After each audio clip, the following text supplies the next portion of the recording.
स्वागत है आपका एक बार फिर से आप ही के यूट्यूब चैनल में। और इस वीडियो में बात करेंगे अभी डिफेंस शेयरों को लेकर, कोचिंग शिपयार्ड, मझगांव डॉक और गार्डन शिप बिल्डर्स। जैसा कि आप लोग देखोगे भी इन शेयरों में आज हमें फिर भारी भरकम फॉल दिखाई दिया अभी मार्केट की वजह से, क्योंकि मार्केट में बड़ी गिरावट थी और ये स्टॉक भी गिरावट का शिकार हुए। और साथ में आप लोग देखोगे भी अभी पीछे जो रिजल्ट्स आए हैं मझगांव डॉक के, काफ़ी अच्छे रिजल्ट्स थे, लेकिन स्टॉक तेजी के बजाय ऊपर से नीचे आ रहा है भाई। ठीक, और क्यों आ रहा है? क्यों? मार्केट भी इसे प्रकार से बनी हुई है और मार्केट में जो अभी टाइम है उसको लेकर मैं बात कर रहा हूँ भाई।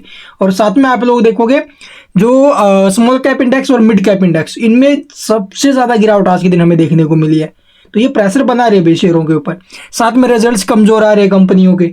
ठीक है, कोचिंग शिपयार्ड के रिजल्ट्स को लेकर बहुत कमेंट आते हैं कि रिजल्ट्स बहुत अच्छे आए हैं, स्टॉक क्यों नहीं चला, प्रॉफिट हुआ है कंपनी का, स्टॉक क्यों नहीं चला। भाई अकेला प्रॉफिट वगैरह वो नहीं देखा जाता, कंपनी मार्जिन्स भी हमें देखने चाहिए, कंपनी के मार्जिन्स कैसे आए हैं। ठीक है, तो मार्जिन्स इसके ड्रॉप हुए भाई और मार्जिन्स टूटे हैं तो भाई स्टॉक के ऊपर तो इम्पैक्ट नेगेटिव पड़ेगा ही उसका। तो वो चीज़ें हमें देखने को मिली। साथ में आप लोग देखोगे भी इसके मार्जिन्स में भी काफ़ी अच्छा सुधार था, रिजल्ट्स काफ़ी अच्छे थे, प्रॉफिट्स भी अच्छा था। ठीक है, और लगभग 40,000 करोड़ के आसपास की इसकी ऑर्डर बुक भी है अभी मझगांव डॉक की। लेकिन यहाँ पर क्या चीज़ है, ये मार्केट की वजह से प्रेशर में आया हुआ है, समझ गए। तो इसके साथ साथ गार्डन शिप बिल्डर्स हैं, ये आज के दिन इसके भी रिजल्ट आ गए हैं भाई। और रिजल्ट्स के बाद जो स्टॉक है, देखो मार्केट क्लोजिंग के बाद रिजल्ट्स आए हैं, तो इसका जो इम्पैक्ट है, देखो मार्केट से पहले जो स्टॉक अप एंड डाउन किया वो मार्केट की वजह से। ठीक है, और पब्लिक के अंदर डर बना हुआ था कहीं इसके भी रिजल्ट कमजोर ना आ जाए। और इसके जो रिजल्ट्स आए हैं वो काफ़ी हद तक ठीक आए हैं अभी, और जिसका इम्पैक्ट हो सकता है अगर कल मार्केट ने साथ दिया, अगर मार्केट में थोड़ी बहुत तेज़ी बनती भी है तो आप लोग देखोगे ये जो स्टॉक है वो एक अच्छे मूड माहौल में बन सकता है अभी गार्डन शिप बिल्डर्स। हालांकि 45% के करीब स्टॉक टूट चुका अपने हाई से, कोचिंग शिपयार्ड 50% के ऊपर में निकल चुका है और 35% करीब मझगांव डॉक। तो बहुत बड़ी गिरावट इन शेयरों में हो चुकी है। और जो भाई इनको लेकर बैठे हुए फंसे हुए हैं, तो भाई देखो उनसे एक ही आग्रह रहेगा अभी के टाइम, तो भाई इतनी बड़ी गिरावट के अंदर बेचने की गलती मत करना मेरे भाइयों। ठीक है, चाहे आपने इन शेयरों में खरीदारी की हो, चाहे मार्केट में आपने इस गिरावट के अंदर या फिर गिरावट से पहले खरीद लिया है, तो भी बड़ी गिरावट के अंदर बेचने की गलती मत करना। ये मार्केट अभी के टाइम आपको दबाव में दिखाई दे रहा है। अभी देखो 2020 के अंदर, 19-20 के अंदर जब कोरोना काल आया था तब भी मार्केट में बहुत बड़ी गिरावट आई थी, लेकिन उस गिरावट तो देखो वहीं तक तो सीमित नहीं रहा ना भी मार्केट। उसके बाद अगले 4-5 साल में आप लोग देखो कितना ऊपर आया। अभी आप लोग देखो कोरोना काल के बाद में अब मार्केट में बड़ी करेक्शन देखने को मिल रही है। तो इस गिरावट को लेकर परेशान नहीं होना है, जो भाई लॉन्ग टर्म विजन से चल रहे हैं उन्हें पैनिक होने की जरूरत भी नहीं है यहाँ पर। ठीक है, तो इनके जो चार्ट वगैरह वो तो मैं एनालिसिस नहीं करने वाला अभी, बिकॉज सेबी का न्यू गाइडलाइन आया अभी और यूट्यूब कम्युनिटी का भी न्यू गाइडलाइन है वो हमें देखने को मिल रहा है। तो अगर चार्ट वगैरह एनालिसिस करें तो क्या पता अभी वीडियो को ब्लॉक कर दे, और हो सकता है अभी ये वीडियो ब्लॉक होएगी नहीं होएगी वो मुझे भी नहीं पता है। तो चलिए एक बार देख लेते हैं अभी जो गार्डन शिप बिल्डर्स इसके रिजल्ट्स कैसे हैं। हालांकि मैंने डाल दिए हैं, फिर भी मैं आपको थोड़ा बहुत यहाँ पर डाटा दे देता हूँ। तो जैसा कि आप लोग देखो गार्डन शिप बिल्डर्स एएसएम के फर्स्ट स्टेज में 22 अक्टूबर को एक्टिव हुआ था और अभी भी एक्टिव ही है। आज स्टॉक में 5% के ऊपर में गिरावट रही है। हालांकि रिजल्ट्स कंपनी के आ चुके हैं, वैल्यूएशन के हिसाब से अगर आप लोग चेक करोगे तो 41 के पी पर ट्रेड कर रहा है ये।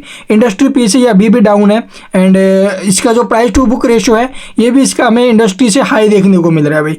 हालांकि इसके RSI MFI इसके ठीक ठाक रेंज में आ चुके हैं। तो चलिए मैं आपको रिजल्ट्स दिखा देता हूँ भी, और जो इफेक्ट आएगा वो कल हो सकता है पॉजिटिव रहे भी। जैसा कि आप लोग देखोगे रिवेन्यू जो इसका हुआ है वो प्रीवियस के मुकाबले हमें इंक्रीज होते हुए नजर आ रहा है। 1200 करोड़ पर पहुंचा है अभी इसका रिवेन्यू। ठीक है, जो कि प्रीवियस में 1083 करोड़ का था और प्रीवियस ईयर का सेम क्वार्टर आप लोग कंपेयर करोगे तो वहां पर 970 करोड़ के आसपास का रिवेन्यू था। ऑपरेटिंग प्रॉफिट्स आप लोग देखोगे जो है वो काफ़ी शानदार रहे हैं अभी, 68 करोड़ के करीब, जो प्रीवियस में 56 करोड़ थे और प्रीवियस ईयर के सेम क्वार्टर में 48 करोड़ के आसपास। तो ऑपरेटिंग प्रॉफिट्स में भी जंप है एंड इसका जो मार्जिन्स है ये आप लोग ऑपरेटिंग प्रॉफिट मार्जिन्स ये प्रीवियस के मुकाबले भी इंक्रीज हुआ है एंड प्रीवियस ईयर के सेम क्वार्टर से कंपेयर करोगे वहाँ से भी इंक्रीज हुआ है। ठीक है, और यही नहीं है, नेट प्रॉफिट्स भी इसके जो अभी हमें इंक्रीज होते हुए नजर आ रहे हैं, जैसा कि आप लोग देख रहे होंगे year to year and quarter to quarter दोनों जगहों से जो हमें इसके प्रॉफिट्स है वो इंक्रीज होते हुए नजर आए हैं।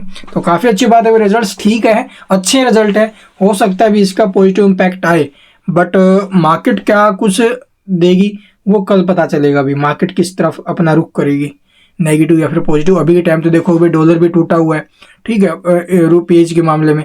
उसके साथ जो क्या बोलते हैं क्रूड ऑयल, इसमें भी गिरावट है। तो ये इम्पैक्ट डाल सकती है पॉजिटिव। लास्ट में जाकर जो आप लोग देखोगे DI का जो डाटा है वो जबरदस्त है। अभी 6,000 करोड़ के ऊपर में खरीदारी हुई है, जबकि FI ने सिर्फ 2,500 करोड़ के आसपास का आज नेट बिक वाली की है। ठीक है, तो उसके मुकाबले में कहीं ज़्यादा। और लास्ट में मार्केट में जो कैंडल बनी ना भी अगले 1 घंटे में, वो पॉजिटिव संकेत दे रही है। और बाकी देखेंगे भी कल के दिन। तब तक के लिए चैनल को सब्सक्राइब और बेल आइकन को प्रेस करके रखिए भाई, ताकि इन शेयरों के रिगार्डिंग जो कोई खबरें आए ना वो आपसे मिस ना हो। और रही बात देखो मझगांव डॉक है, कोचिंग शिपयार्ड है, गार्डन शिपबिल्डर्स है, या फिर अदर जो डिफेंस स्टॉक्स है वो भी प्रेशर में। अकेले ये स्टॉक नहीं जो गिरावट में है, दूसरे डिफेंस शेयर भी आप लोग जाकर देखोगे, बेल जो HCL है, BDL है, उनमें भी गिरावट है। कल HL और BDL के रिजल्ट्स आएंगे, तैयारी रखना भी। जैसे रिजल्ट आते हैं मार्केट टाइम में आ गए तो इफेक्ट मार्केट टाइम में, अदरवाइज अगले ट्रेडिंग सेशन में देखने को मिलेगा। Thank you for watching the video.